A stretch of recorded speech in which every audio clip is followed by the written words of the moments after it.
Tag Monaco quartz. Stunning timepiece. I think at this price point you would be hard pressed to find anything as nice looking as this, in my opinion. Tag Monaco looks so nice with the suit on. And I do wear, as you can see, I do wear dark jeans and stuff, and it does work well with wearing darker attire, shall we say. I think it looks really nice, classy timepiece. As you can see on the back there, it's got the Tag Monaco on there.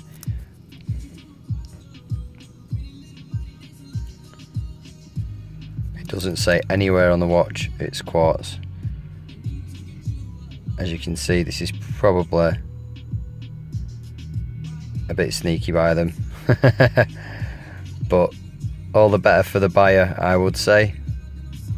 I can imagine a few of the automatic purchases of the Monaco being a bit miffed by that, because when you've got them side by side, there's a very minimal difference. I wish I did a video when the gentleman came in. So there you go, nice side profile. I think it's around about 38mm, but being a square face, it does seem a bit bigger.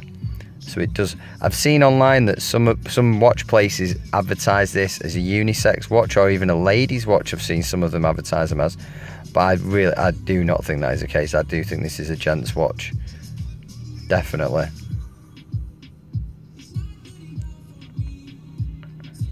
Anyway, just thought I'd do a very close-up watch of the Tag Monaco quartz. Thanks for watching, people. Leave any comments below, like, share and subscribe the video. And there you have it, the quartz edition. And for all the trolls out there,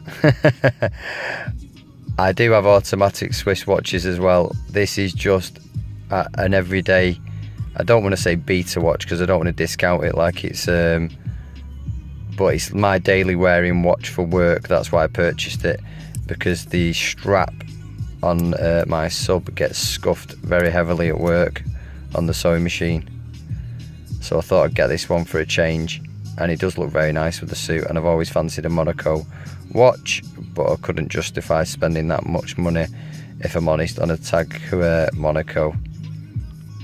But I do appreciate the automatic ones as well. So thanks for watching, guys. Take care.